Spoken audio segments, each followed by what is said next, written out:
In this episode of the Tech Jawn, we discuss AI causing our light bills to go up, developers trusting AI-generated code less and less, Rivian suing Ohio's DMV to sell its cars direct, and PayPal launching Pay with Crypto. We got all this, a spotlight, and more for you in this episode of the Tech Jawn. I believe it's episode 189 from Columbus, Ohio. I'm your host, Robb Dunewood. And out of Atlanta, this is Terrance Gaines, a.k.a. Brother Tech, a.k.a. the house is ours again because the kids are back to school. Man, I was just thinking that like school here doesn't start. I believe it starts the week before Labor Day. And even though mine is in college, she doesn't leave to go back to school until the weekend after this one coming up. So yeah, my wife and I will be back to where you are in about a week and a half, 2 weeks, when it'll just be quiet and, you know, food is just where you left it. You know, your favorite drink is at the level you left it when you left. That would be fun. Well, I don't got them problems, so people know to leave my stuff alone. Yeah, I'm outnumbered. But anyway, man, it's we are doing just the two of us episode a week. Steph had to bow out at the last minute. She had a little bit of a fender bender. Actually, her car got crunched pretty good. She's all right, but she needed to step away from the duties this week, and we didn't have time to get a co-host. So it's just gonna be me and you rocking it. But man, what's going on, man? It's like kids is back to school. Summer's winding down. Is this a good time of year for you or hectic time? No, it is hectic. It's the opposite. Kids sports stuff going on. My oldest is getting ready for senior year, so that brings its own challenges. Me and my wife are busy as usual, and I'm co-hosting this dope podcast for you all. So, you know, all that to say, this one, got a brother busy. One, man, you got the Snob Boys cast too, so you got multiple going on. I was on social media the other day, and I said I can't believe I'm gonna say this, but I record 5 shows at least weekly right now. And I kind of got to feel like I want to start a new show. So I don't know what is wrong with me. I don't know why I feel like that, but I'm gonna see if I can't shake it, and if not, maybe by the time we get to Q4, I might have to try to throw something else up. But it will not be tech. I gotta, I'll be doing something that is fairly tech unrelated if I do decide to do it. So I'll let folks know more about that if it turns into a thing. But all right. That being said, we do have a lot of tech that we want to get to today. So we're gonna go ahead and just kick things right off at the top. And this is one of the stories you stuck in, Terrance, about everybody's light bill going up because of AI. Oh, y'all love y'all some AI. And y'all love y'all some AI until the rubber meets the road. So basically what's going on is there's a story in Gizmodo that blames ChatGPT, not solely ChatGPT, but AI like chatbots like ChatGPT for running our electricity prices up. According to a report from Axios, cost of electricity is climbing across the country, driven primarily by the increasing energy demands of massive data centers being built to train and run AI models. It goes on to say, data from the U.S. Energy Information Administration showed the cost of just one kilowatt hour of electricity rose from 16 to 17 cents over the course of the past year, a 6.5% increase. But on state-by-state level, residents are seeing their electric bills skyrocket. Maine saw electricity prices jump 36%. Connecticut's climbed 18%, and Utah saw a 15% bump. So I put this story in here to get some feedback on some of the people I know that use AI a lot. How do you feel that your electricity bill's going up because you're doing all these cool things with AI? Well, if I was to treat it like the current administration, I would just call it fake news, because I said when I was getting elected that I was going to make bills go down. So clearly your news is wrong. That is how some people are dealing with it. But man, 36% in Maine. I think I'm closer to the 6.5% here in Ohio, and I feel that because I actually go and I look. I have all the stuff going to a spreadsheet so I can just see what I'm paying on all my bills. And it's like, oh yeah, this electric bill is a little bit higher than it was. But if your stuff is jumping up 20, 30, 36%, that you feel that is significant. And it's all because of data centers sucking up all the power. Will people change their ways, or we're not putting that toothpaste back in the Oh no, tube? we're not changing our ways. We're going to build more data centers. No, I'm talking about people using AI in general. No, it's not going to slow down. Um, I don't see it slowing down because companies are making money off of it. So as long as there is a financial reason for companies to generate profit, and there always is one of those, then I don't see this going away simply because they make more money. You know, I think that their calculus is that our prices are going to go up for the power that we pay for, but the more power that we buy, the more we can do with AI, and we make more on AI. So as long as they don't reach equilibrium or definitely go into the deficit to where it costs them more money to buy power to run AI than they're making off the AI, this is a problem that, in my estimation, will not go away. It will only get worse. And I honestly don't know what the result is going to be. We have a lot that needs to be done to our grid as far as expanding it, not just for AI, just because the thing is freaking old and it just needs to be updated to allow, you know, renewables and stuff like that. But in this current administration, I think, didn't they make it illegal to even talk about, you know, global warming or climate change and renewables and that kind of stuff in any official documentation? So I don't see this problem going anywhere anytime soon. all right, all right. What's the line? Where or when or how do you think people will be like, hey, maybe we need to slow down on this, or will we ever? I'm talking about consumers, actual people regularly using these services for reasons. Um, and I don't want to seem like I'm really jaded on this, but I'm really jaded on this. I don't know that folks are. Here are things that we know right now. People will put people in power that they believe are going to do things that are going to help them, that are absolutely doing things that hurt them. And then the next time an election comes up, they will do it again. And then the next time that election comes up, they will do it again. So I don't know if the people are going to be able to change this, because I don't see where the people have an appetite to allow policy to be put in place to where we put, you know, could put a cap on this, to where maybe we've got to actually mandate that so much of this power that's being generated is renewable. I don't know that we have an appetite for that, because we may have it for an election, but then once you get into that election and the person that you wanted to get in gets in, then you kind of forget about all the things that you still need to vote for and still need to push for to get those elections to do what they say, or those elected to do what they said they were going to do, to keep it going for more than just a cycle. So like right now, it may not be that difficult to get people to say, oh yeah, we need to vote differently so that we can actually have, you know, cheaper energy prices. But if that happens, do you keep it going through the next election cycle? And in my history, I don't see where we've had the appetite to do that. So, like I said, I know this is a very jaded view on this, but I don't see this getting any better. I think that we are stuck with, at least for the foreseeable future, significantly increased, power cost, because the companies that are generating the need for it are not going to stop generating the need for it. And I don't believe that we are going to do what we need to do to actually put a cap on it from a who we put in office standpoint. Well, if the companies run it and that the government is going off of the lobbies or going off of the recommendations, let's say that the recommendations of the corporations, and the corporations are all about making money, then if they stop making money, would they make a change? And then I guess where I'm going with that is, do people, do us, do we, society, the people who elections are supposed to work for, and the people who corporations are supposed to be building stuff for, whether it be goods, services, what have you, wouldn't it be easy to say, if we stop spending money and stop supporting these corporations, corporations won't have enough money to invest in AI, which will run down our electricity costs?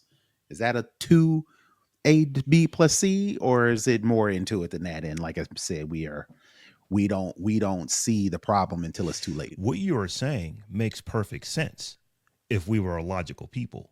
But if you try to apply logic to this problem, we have what we have right now. We don't look at this stuff logically.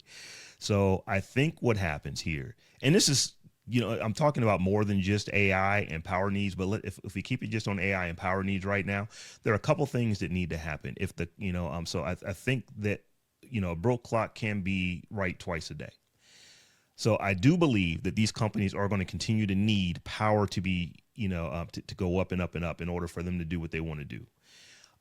I do believe that the companies, however, have a vested interest in, their power needs being sustained by renewable energy. They look at it like that, like the military looks at it. Like, we may have an administration that says one thing about global warming, says one thing about climate change, says one thing about, fossil fuels and this and that and the other. But when you look at like the military and when you look at these companies that are not thinking about 4 years out, 8 years out, 10 years out, 12 years out, they're thinking about 35 years out, 50 years out, 100 years out. They know that we cannot continue to do this. So I think that at some point, these companies are going to ultimately say, okay, well, because we need these new data centers, we actually need some power lines in between these data centers to get the power there. And they're going to have to fund that. And you know what? Solar farms are actually pretty good. We'll need to, put those in deserts and places where people don't live. Not if the government gives them tax credits to run up their data centers to where they don't have to pay no taxes. Why would a company look at renewable energy when these states that are competing for jobs, air quotes, by bringing these companies into the state? What incentive do companies have for renewable energy when they already can just get it from the state who's trying to get them to come in the country? I don't know that the states ultimately are going to be able, with the systems that we have in place right now for the energy needs that these companies are saying they're going to need by like 2030, by 2035. We don't have that type of capacity right now. It doesn't exist. So in order for it to exist, these companies have to think beyond the election cycle, and they have to think about what do we need to do to make sure that we have the power that we need to continue to make this kind of money in 10 years and 15 years and 20 years. And that is, we might need to invest more into solar. We might need to invest more into, I was actually watching a documentary not too long ago about just how far using waves to generate electricity has come, where you actually are using, basically like tidal, generators and stuff like that in the ocean, and just how efficient those things can actually be. I think the big companies are going to have to look at that kind of stuff because they know that they need power that that it's not there right now. So it's instead of buybacks, share buybacks, instead of corporate raises, they're going to invest in infrastructure. Is that what you're telling me? These corporations, they've kind of been doing it, but not because they believe that this is what we need to do because we want to better the environment. I think that they do it because we need a farm, a solar farm here to power this data center. So they fund getting that done. And the byproduct of that is that, well, they don't use all the energy that goes there. Some of that energy can be poured back into the grid. So I don't think it is because they think that, this is what's best for the people that live here. I think this is what is financially best for us. And they need more power than our grid currently can support. That's, the reason that our bills are going up. Because you would think that, well, if there's more power being generated, the price would actually go down because when it didn't work like that, because we have such an antiquated system, more power is generated. They have to charge you more because they got to do more work on the old system just to keep it up and running and ship this power here and ship that power there. And I think that at some point the companies are going to say, we can't get enough from the current system. So we need to do something else. We need to invest. Like if you look at like Microsoft's investing into nuclear power. I think some other big companies are doing that as well. They're not doing that for the public good. They're doing that for their own good, and the public good that comes from it potentially could be a byproduct. That's I hate to say it that in that jaded of a way, but I think companies are going to do what is ultimately going to benefit them, and if that benefit to them also benefits other folks, that's just a side effect. I don't even think they're going to do that. I think they're going to figure out how to milk the government, the states, the people out of as much resources as possible. And then when ain't no more resources left, they just going to move on to something else. That's just me, though. and that is possible. But I think that we don't have infinite capacity to generate energy. So at least not in our current system. So if you need more energy, just saying, well, I want to go to another state that has more energy, it doesn't necessarily work like that if there are no other states that have more energy for you to get it from. True. But if that was really an issue, and like you said, they're thinking 35 years, they would have been doing solar power 20 years ago. Why ain't solar power ain't where it's supposed to be? Why ain't that they didn't push for nuclear power already? Of course, we all scared of Chernobyl, but there's other nuclear power plants around. And I think I want to believe that companies are being smart and thinking in the future and trying to future proof AI by shoring up energy. I just don't see it Yeah. because they would have been doing it. You know what I'm saying? They AI is new. Don't get yeah, me wrong. Like you mentioned, we're only talking about it for 3-4 years. So 3-4 years ain't a long time to do anything as far as real infrastructure is concerned. But I don't see the proof that they well, even see, trying. They just like, they let's spin some stuff up. Let's find this state that's going to give it to us for cheap and keep it pushing. it's both and in my estimation, because you do have companies like Meta is actively working with power companies to build additional capacity nuclear. Microsoft's doing the same thing. I know that there are other companies doing it. They're actively doing. I mean, we're talking about reactors that already exist that they are using and running trials and stuff like that in. So I think that they are doing it. Now, are they going to continue to try to get every every nickel and dime they can get from the local governments? Whether those local governments really are down with it or not, I absolutely believe that too. But I do think that they're saying we don't have enough power to do this thing in 7 years that we want to do. So we understand what the government is. The government is not going to put these these nuclear power reactors in place. They're not going to put a wind farm in place. They're not going to put a solar farm in place. So we will work with these power companies so that we can get it. And if anything good comes from that for the rest of humanity, then so be it. But we're doing this because we want to continue to make money and have everybody be able to pick one of these things up and have a conversation with it and talk to it. So, man, the next thing that we wanted to talk about here is something that I'm almost positive that you are not terribly surprised by this, because there's a study out that says that 4 out of 5 developers who use AI, to do their job, they don't trust AI to the extent that they used to. In fact, their trust in it is plummeting.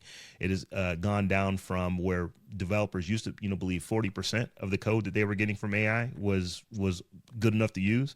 That number's gone down to like 29%. And this all stems from a Stack Overflow study, a survey actually, of nearly 50,000 developers. And the primary frustration cited by over 45% of the respondents was that AI solutions are almost right, but not quite. So the thing that AI does is that it will generate code and get you 80+% of the way there, 85%, 90%, 95%. But here's the thing: if you only get it 95% right on something that you needed to have 100% right, it becomes increasingly difficult to debug that code. So you've got this AI generated code that's not doing what you want it to do, and it takes you more time to actually go look at the code, debug the code, figure out where AI got it wrong, than it does to just have you just develop it the old-fashioned way, where you just use libraries and everything else that you already know work. And it's pretty, it's a lot of folks. I mean, 80% of the developers are like, we really ain't down with AI like we thought we would be. And it's just because it makes their job harder in complex coding scenarios. Well, like they always say, if you ain't got time to do it right, when you gonna find time to do it over again? And basically, that's what they depending on AI, and then you got to go fix it, which causes more time and more man hours. But everybody's so slick trying to come up with the new technology, so this is what you get. My parents, my grandparents, aunts and uncles, they always used to preach this. It's like, listen, if you half do it, and then I find out that you half did it, and I make you go back and do it, the second time you're gonna do it right. So all you did was cost yourself extra time when you could have just did it right the first place. And I think that that's what the developers are saying. I would rather just use the old tools that I know and code this the old-fashioned way than use AI to do it. And now I've got to go back and debug it and fix code where I don't know where the mistakes were made. So I do believe the AI coding is getting better. But I also believe this study when, because it wasn't a 400 or 500 people or even 4,000 or 5,000. It was nearly 50,000 developers. That's a whole heck of a lot of folks are, pretty much saying that we don't trust AI. Can we please just use some libraries where we know this stuff works, that is tried and true, so that I don't have to go back and debug stuff? That is almost an indictment of AI coding and vibe coding and this and that and the other. We've been hearing a lot of folks talk about vibe coding. I know Jack Dorsey has been doing a lot of vibe coding. He's got that new I think it's some kind of like a messaging application or something that he was working on when we was vibe coding, and it's supposed to be secure from the ground up. When he was doing his vibe coding, he didn't even think about security in it, those kind of things. And you're hearing developers say stuff about, vibe coding has allowed our directors and our VPs and even our CEOs that have not done code in 10, 15 years think that they're doing something and give me this bucket of mess that I've now got to go try to decode, figure out what it was they was actually trying to do, and code it and make their idea actually come to fruition. And it just makes my job a lot harder compared to me sitting down, or a product manager sitting down, talking to that person that has the idea. They spec it out, bring it to me, and we actually code it the right way from the ground up. So yeah, man, it's crazy. I mean, these tools are to help us out. And I'll give you some credit on this, Terrance, because you have been from the beginning, I'm not sold on this AI. I don't think that you said you think it was going to be like a flash in the pan. I just don't think that you've ever thought it was going to be what a lot of folks are trying to make it out to be. Well, people are trying to make it out for everything.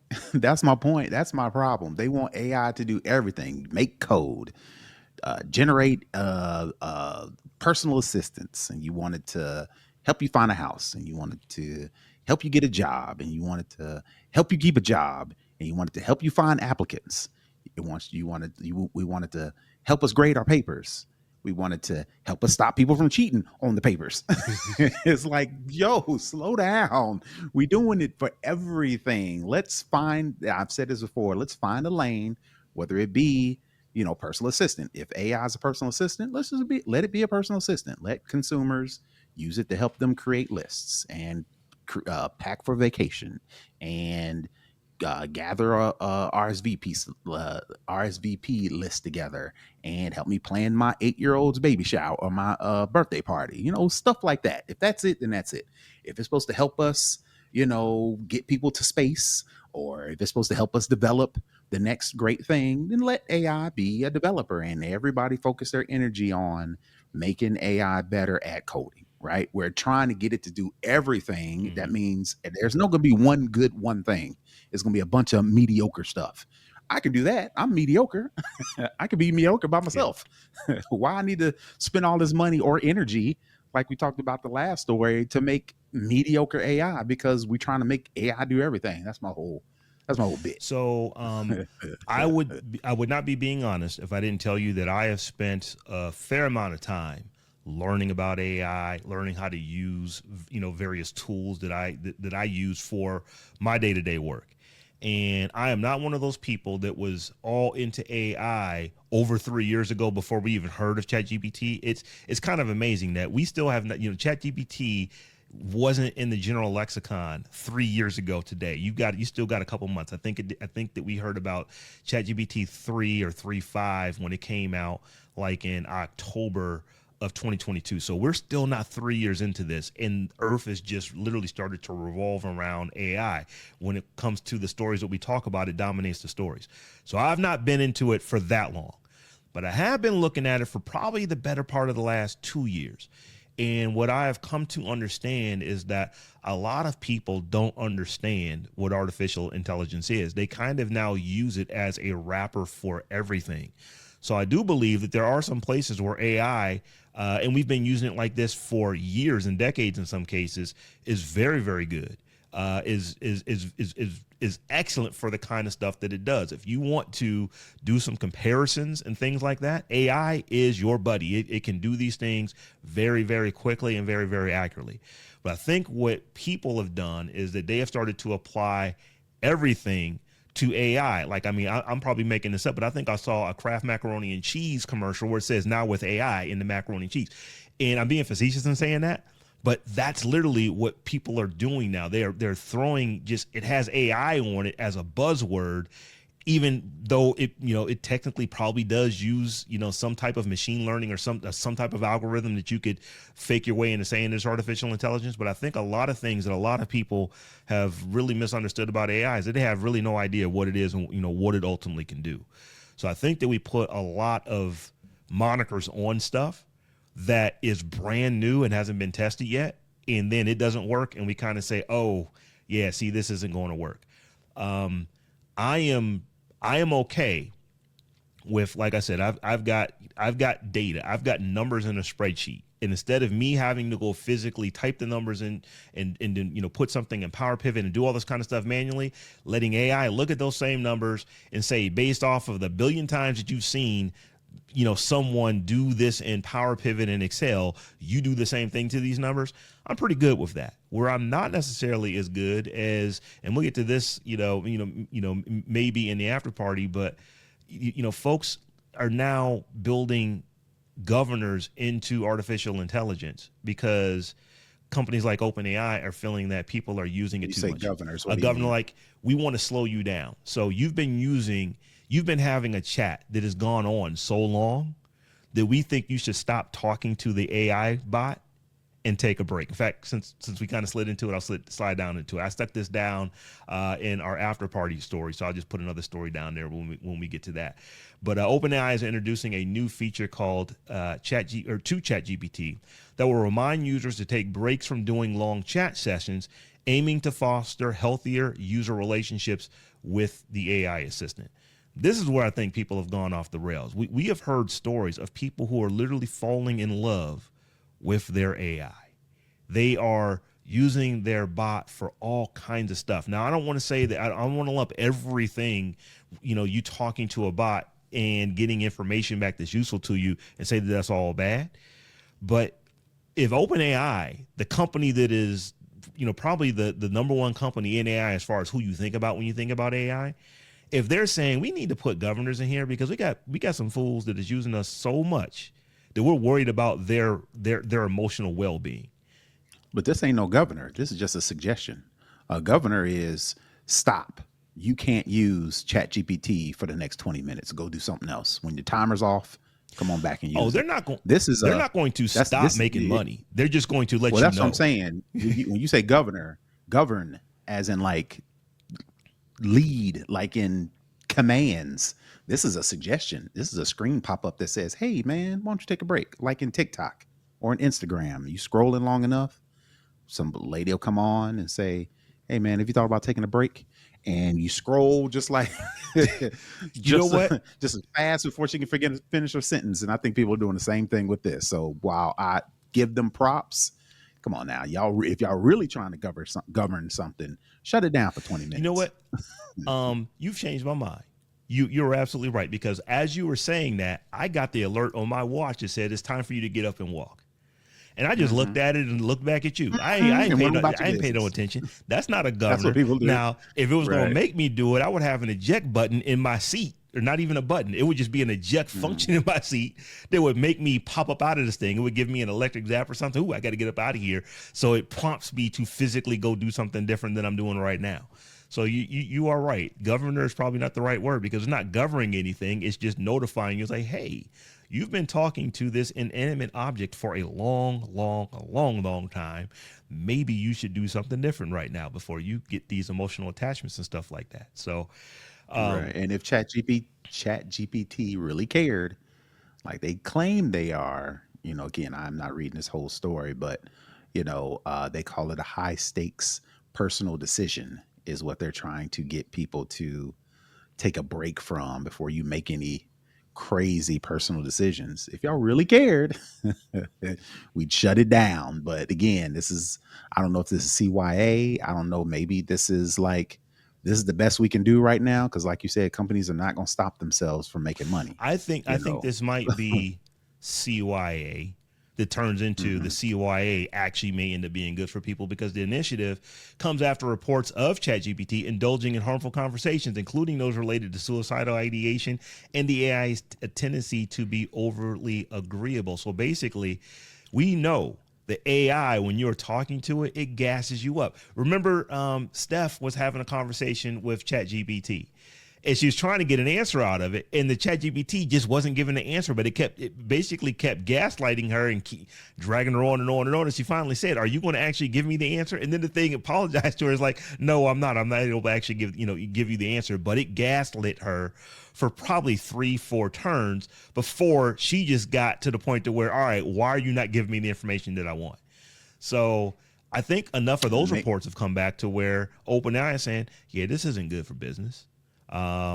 So we probably need to put we probably need to put a notification that, hey, you should stop using us right now because you might be getting a little bit attached. So, get up, go walk around. Or not. See, they're trying to frame it as we don't want people to get attached to Chat GBT. Maybe they need to say Chat GBT be tripping from time to time, and the longer you talk, the better chances you get is going to be tripping. So before we tell you, give you some information that cause you to run off and do something crazy, we just gonna take a break, and why don't you listen to some music or something? It's like, I get it, but like, if we're talking about hallucinations and we're talking about gaslighting and worse, maybe we do need to throw some regulation in there. But I know that's a scary word for any company, so I'm gonna keep it quiet. Here's the thing with AI and with regulation. Do we need it? Probably, yeah. When you have like I believe his name is Dario Amodi, the CEO of Perplexity, and he actually came out and said, I think the government should have a tax on usage of this. And here are the reasons why. And the reasons why are because this is the dude that he says he thinks that basically a significant portion of entry level white collar jobs are just going to be completely eliminated by artificial intelligence. So if we're building a system that actually is going to eliminate these jobs, then you need to put something in place that we're able to take that tax money and do something different. Now the question is, are they just further along in what they've done and can bear that burden of that tax, maybe compared to some other companies that may not be able to sustain themselves if they've got to give money to the government or something like that. So there's always that. But I do kind of wonder, when you've actually got the dudes that are running the company who are concerned about, yeah, we really are going to displace people, or we're really concerned about people's well-being and using this. It Sure, makes yeah, whatever. it at least makes me raise my eyebrow and say, should the government be doing something? Now the problem is that the speed at which the government moves is slow by design. That's a good thing. You don't want all willy-nilly things to be able to just be done. We're seeing examples of that right now in the ramifications of somebody just signing something and saying this is the new thing. It's not a law, it's just an order, and that's how the government starts working. Is not really a good thing to do. So we don't want laws to be put in haphazardly. But I'm concerned that even if we had our lawmakers looking at this kind of stuff and looking at what they should potentially be regulating when it comes to I think that they move so slowly that it doesn't matter.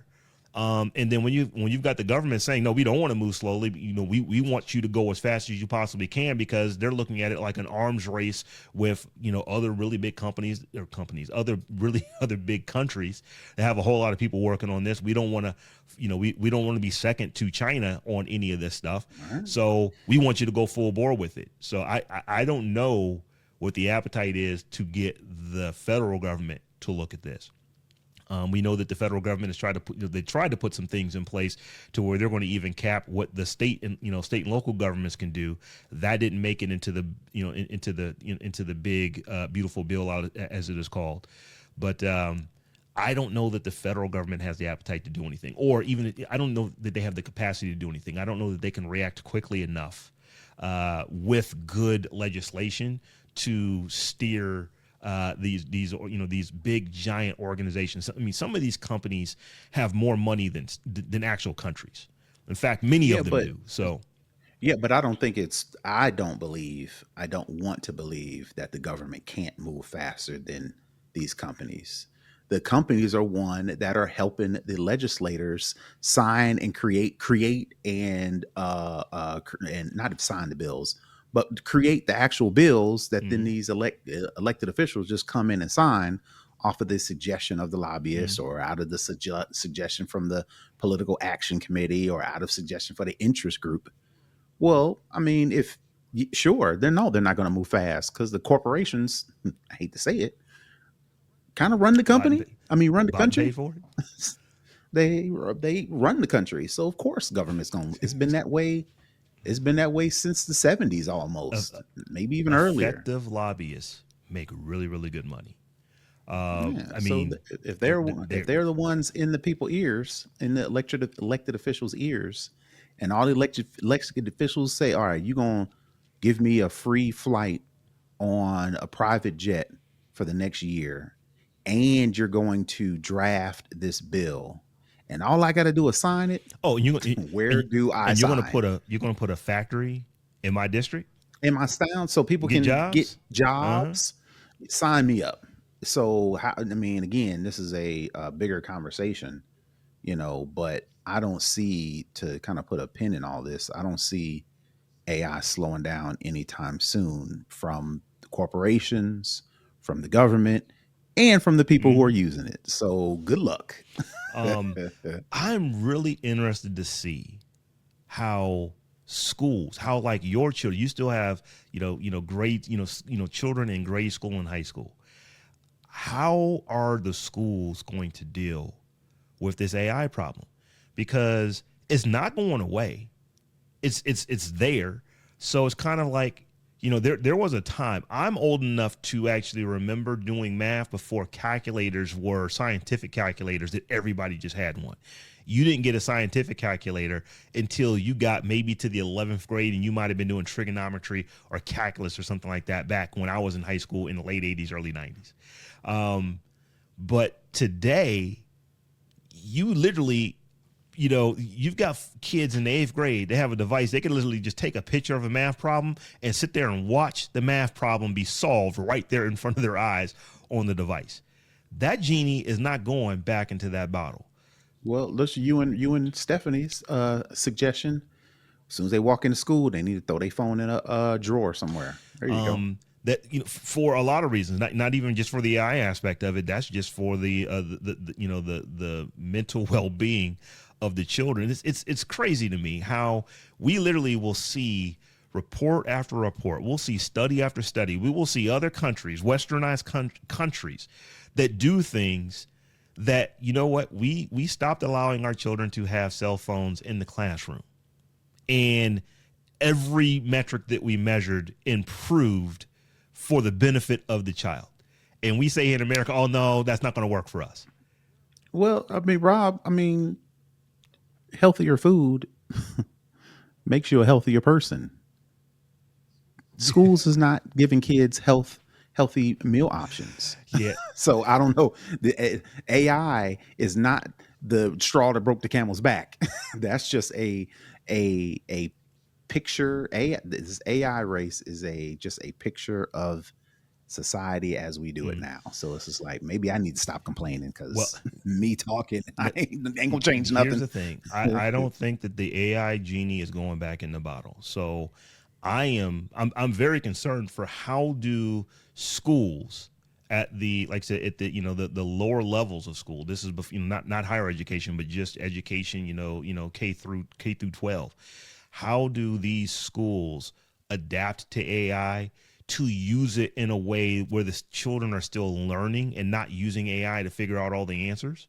Because, like I said, I used a calculator when I was in high school. My dad actually used a slide rule when he was in high school, and even moving into college, just because And before couldn't and before that, they used the abacus. have. And then now, so as you can see, from your great grandparents to your grandparents to your father to you to your kids, it's gone counting stones to abacus to slide rule to calculator to scientific calculator to AI. So I guess we right on Mhm. and track. and I remember thinking, why would I ever need to? Because my dad was hell bent on trying to teach me how to use a slide rule to do like some high end like that. Why would I ever need to do this? So if you don't have your calculator, it's like, at what time would I just happen to have a slide rule on me when I wouldn't have a calculator on me?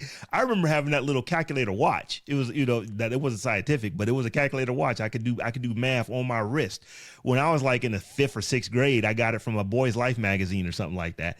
And I'm just thinking, like, when would I ever not have this and have the slide rule, Dad? Why would I ever need a slide rule? Well, what if the power goes out? It's like, well, if the power goes out, why am I doing math in the dark? There was an answer for everything. And I think the kids today are kind of saying the same thing to us. So I really am interested in seeing how K through 12 will just figure out how to use this, use this in a effective way, because it's not just the students using it, the teachers how to use it. We've seen, issues in colleges where you had a college professor accuse someone of writing something with AI, but the college professor used AI to determine that the thing that was written in AI. And now you've got the person saying, I didn't write this with AI. I actually wrote it, but you're using an AI tool that has these flaws in it. We can show you these flaws that, to grade me. And you're now wanting to kick me out of this university because of it. There are multiple court cases going on right now to where you've got students arguing with their universities about academic suspensions and this and that and the other, because they were accused of using AI. But the thing that determined that they were using AI was AI. So yeah, it's one of those things to where, like I said, it's not going anywhere. We just got to get more effective and better with using it. And I'm telling you, we're not. But Terrance, one of the things that you actually mentioned, in leading up to the story we want to talk about now, is the lobby and just how strong some of these lobbyists are when it comes to getting what they want, which is in the best interest of their companies, and that somehow seeps into our public policy, to where now we all just have to live by it. In this case, is Rivian is now suing Ohio over its 2014 law banning direct-to-customer EV sales. So, tell us, why is Rivian even have to go through this? Well, because short story is because Tesla went through it, and Ohio let Tesla do it. So Rivian's like, hey, we're next up. So we should be able to sell direct to customers and avoid this whole dealership lobby that's going on. It's the Automotive Dealers Association. Of course, they have for the long time have owned the new and used car sales across the country, to where you cannot buy a car directly from GM, Ford, Dodge, whomever. I don't care if it's Maserati, whomever. You have to buy it through a dealer. Tesla came along, had all of the momentum, and some shape, form, or fashion was able to work with the Ohio Automobile Dealers Association and carved out an agreement that enabled them to sell their cars directly to Ohio consumers, and blocked any future manufacturers from acquiring the necessary dealership licenses. So now here comes Rivian. It's like, hey, that's not fair. That's not fair. That's not fair. And they are now trying to sue Ohio to get what I'm assuming is whatever Tesla has. So it'll be interesting to see if the what is the name again? The Ohio Automobile Dealers Association will fold, or will they fight now that they have this precedent that they did it for Tesla? So you live in Ohio. What do you think? Will Ohio fold, or will they stand their ground, even though they let Tesla in, 10 years ago? I do believe that eventually they're going to cave. I don't know if it'll be because of this court case, but it's not like Rivian's going to stop trying, because here's what the situation is. The lobbyists in Ohio, and I want to say that Rivian's only selling in 25 states. The automobile lobby, the dealer lobbies in the various states, they are strong. And what they have done is they've set stuff up so that only they can sell cars. So they basically have had the laws written so that a middleman is required. GM, you can't just go online and buy a car from GM and have it put on a truck and have it delivered to you. That car has to go to a dealer first. The dealer has to ultimately sell it to you, then put it on a truck and then have it delivered to you. GM can't do that directly. And they're using those laws to say, well, Tesla, you shouldn't have been able to do the same thing. They passed a law 10 years ago, 11 years ago to allow them to do it. But isn't it interesting how when Tesla, fought to get this done, they said, well, you allow us to do it, but you don't let anybody else do it. So they're the only ones. So now Rivian's got to come behind them and say, hey, we want to sell cars in Ohio as well, but we want people to be able to just buy the car directly from us. We don't have a dealership model. So I don't want to have to go to Ohio and build a dealership just to sell a car that never has anything to do with the state of Ohio. We don't build the cars there. We just ship the cars there for people to be bought. What the dealers want is, no, we don't want that. We want you to ship the cars to a lot that has a building attached to it, and there are people who are working in that building that are the middleman that ultimately are going to be the ones to sell the cars. You, Rivian, should not be able to sell your car directly to consumers. That's ultimately what this lobby wants. So will this go in Rivian's way? I don't know. Maybe not this time, but I think eventually, because of the Tesla model, that you are significantly limiting other companies from starting up and doing business, because if you don't have a dealership, you can't sell cars here. I mean, that is the law, and it really prevents the small startup. Here's the thing: when it comes to these electric vehicles, they are as much computer as they are anything else. So you literally have people who are building EVs in their garages and trying to turn this stuff into companies. Now, clearly, Tesla is a ginormous, it is a humongous company at this point. Rivian is not small either by any stretch of the imagination. So I don't want to say that they are the guys that have hunkered down in the garage and started, but that's how they started. So we will see. And like I said, I don't know if this will be the case, but I do believe eventually Rivian will be able to operate in Ohio, as will any other EV maker that has the model to where they build them in their factory and then they just ship them out from there without actually having the dealers here. Yeah, we'll see. Dealerships are struggling right now, which is crazy. I don't understand why dealerships, well, I mean, I get it, to corner the market. But are you really cornering the market if you can't move the vehicles and you have to take out credit from the manufacturer in order to put the car on your lot? See, what people don't understand is they think dealerships buy the cars from the manufacturer. Let's just say they buy 20 Escalades. 20 Escalades is roughly $2 million, argument's sake. 20 Escalades is $2 million. People believe that dealerships give GM, who makes or owns Cadillacs, $2 million. GM ships them the cars. The dealerships do whatever they do to them. If they want to mark them up, if they want to add accessories, if they want to whatever they do. And then we come buy them, right? That ain't the case. These dealerships, I mean, these manufacturers are making dealerships take out loans, take out credit. They call it a floor plan. I don't know why they call it that. But anyway, they call it that. And basically, these dealerships are getting these gobs and gobs of cars that nobody is buying, and they're getting them on credit. And they have to pay the credit, just like I got to pay my credit card.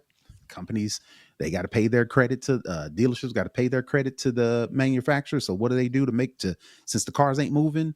They run up the price, and they got to keep the price high because they got to not only just make a profit, not only just provide a service to the person trying to buy it, they also got to pay back their credit. So that's why cars cost so much, because they got to pay their floor plan back to the dealership. And since the cars cost so much, people ain't buying them. So it's almost like, well, well, I mean, I know why, but it's like, all right, but that mold ain't working right now. Mm-hmm. So you rather cut off your nose to spite your face? Yes. Or are you going to let Rivian, these companies come in, and then you try to figure out how you can sell a couple of Rivians on your lot? Yeah. So here's the thing with with dealers, the level of logistics that dealers do rivals like Uber and Lyft. It rivals I'm being facetious if I say it rivals FedEx and Amazon and stuff like that. It's not that kind of logistical system. They're not moving that kind of stuff. But when you think about just how big the car industry is of an industry, And most cars that you buy in the United States, you're getting from a dealer. Those dealers know exactly how long they can have a particular vehicle sit on their lot before it starts to cost them money. So when you go and you look at, like, we're having this deal, we're having this sale, we're having this, that's because they know that, well, this car's been sitting here for 19 days. It hasn't moved yet. It's only had this number of people who have actually looked at it. So based off of what has happened in the past, we know that, well, if it's been here 19 days and this number of people have actually even looked at the car, this is the number of test drives that we have, we know logistically that it's probably going to get into the 60-day window. If it gets into the 60-day window, that's when it starts costing us. So now we want to actually put a sell on it here. We've got like a Labor Day, like Labor Day is the next holiday, I think, coming up. So there's a Labor Day sale, but that's a month, literally it's a month away. It's we got 29 days until 29 days until Labor Day. So they know that, okay, we need to put these sales on. You know what? Let's do some back to school sales. Let's get these car moves.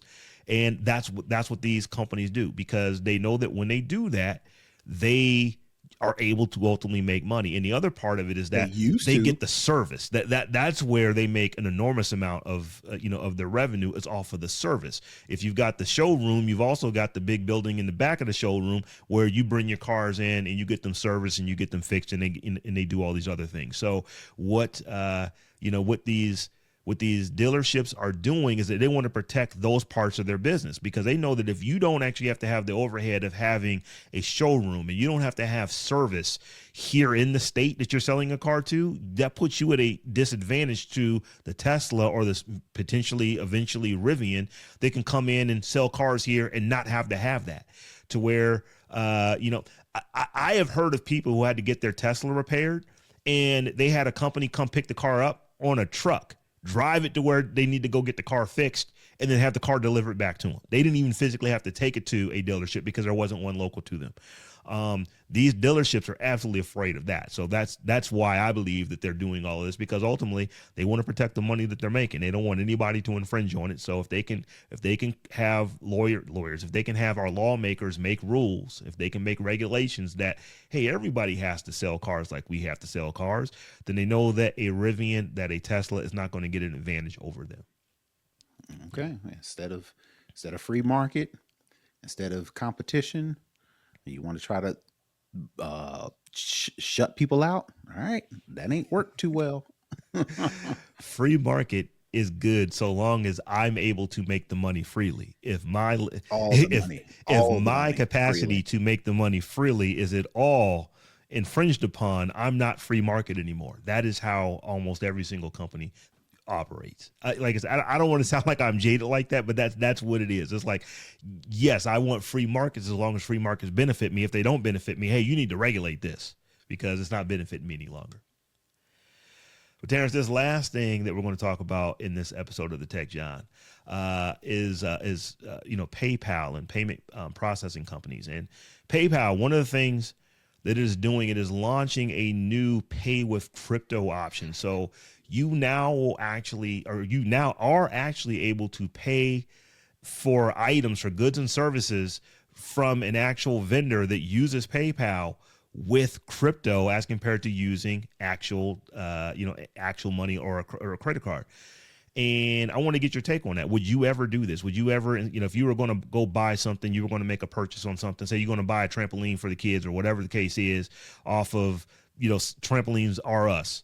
And they say that they give you the ability to pay with a credit card, and they charge you they're going to charge you 3% for the credit card processing fee, or you could do it with PayPal and it's only 1%, actually 0.99%, at least for the foreseeable future. What would you do if you had that option? I don't trust cryptocurrency, so I'm gonna pay that 3%. Okay. Just keep it moving, because that ain't enough for me. Again, I remember back when blockchain, everybody and their mama was talking about blockchain and crypto and it's the future and everything. How'd that work? That didn't work so well. So I don't know, maybe PayPal is monitoring their own transactions and doing their own surveys, and I've come up with a legitimate explanation as to why now they are offering PayPal via crypto, and I'm pretty sure it ain't got nothing to do with a cheaper transaction rate. So I'd be interested to find out why or know why PayPal would try to do this when ain't nobody really checking for crypto So, no more. well, here's the thing. That is inaccurate. People are absolutely checking for crypto as much as they're everywhere. It just doesn't have the buzz anymore because the buzz is all going to AI. But crypto Okay. is used more today than it has ever been. The valuations of it is more today than it has ever been. So what PayPal is doing, and what they would be using here are what are called stable coins. So these stable coins, in the case of the United States, they track the U.S. dollar.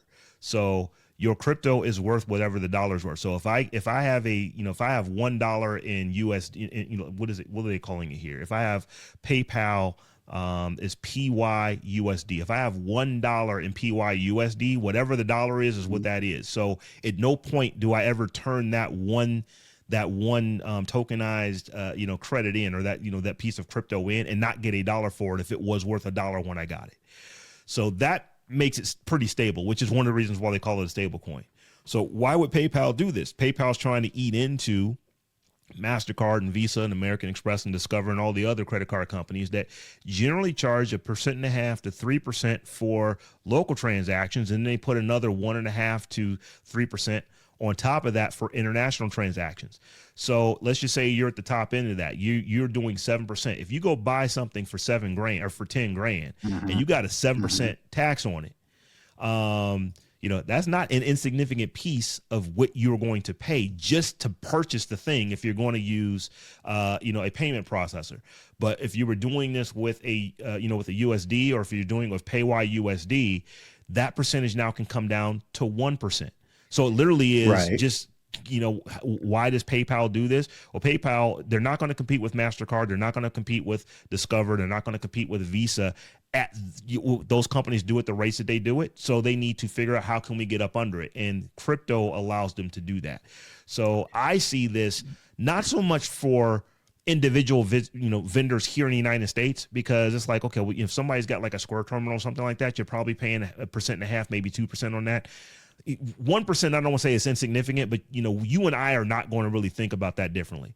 But when you're talking about international purchases on things that are expensive, the difference between paying 7% and 1% is significant. I mean, that is a heck of a margin. There are companies that would be glad to take 4% margin out of something and just be the middleman for 4%. They can have an entire business on that. So I think that's ultimately what PayPal's end goal is on this, is to ultimately, can they be the middleman as compared to the credit card companies being the middleman? Right. But if it costs me $1 to switch PayPal USD to regular USD, and then I got to pay the 99.99% on the actual transaction, ain't we back at the same boat if I was just using my card? You're still less. So noticeably less? Yeah. For your average person that they're selling this So here's the thing. If I go in... And then don't forget, I got to have the knowledge to convert it too. PayPal is working with situations like Coinbase to make this pretty standard and pretty straightforward. So let's just say, can your mom use it? I'm sorry. Can your mom? I don't know that it? My dad absolutely yes, because my dad is into buying all kind of camera equipment. So for him, I've seen that dude buy $50,000 lens before. So if he's going to go out and buy a lens, like this big giant telephoto lens that he can use to shoot football games with, which he now does in his semi-retirement from photography work. If he's using that type of lens and it costs that kind of money, and he could pay 7% because he's got to get it from, someplace else, he's got to buy the lens directly from the manufacturer in Taiwan or something like that, as compared to he only has to pay maybe 1 or 2% on something that costs that amount, he absolutely would do it. And if he didn't know how to do it, he would learn how to do it, simply because financially it makes sense for him to do it. So do I see this kicking off with the day-to-day user buying stuff on eBay? Maybe not immediately, but I don't know that that's where PayPal is targeting. I think what eventually happens is that, yes, regular people will start using this, because if it doesn't really cost you anything, or it's not hard to get USD, it's not hard to get PayYUSD,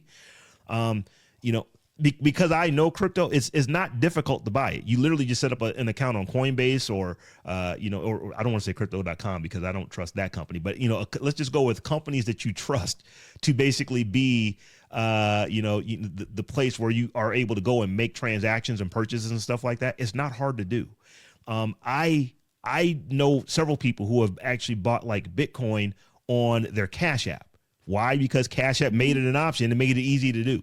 And they were able to go and buy it. It didn't cost them time. It didn't cost them transaction fees, but it was something that was the gateway to get them into using it. And I think that PayPal is going to do similar stuff like that. They'll make it really easy for you to go in and buy $200, $300, $400, $500 worth of PayYUSD. They'll make it very easy for you to do that.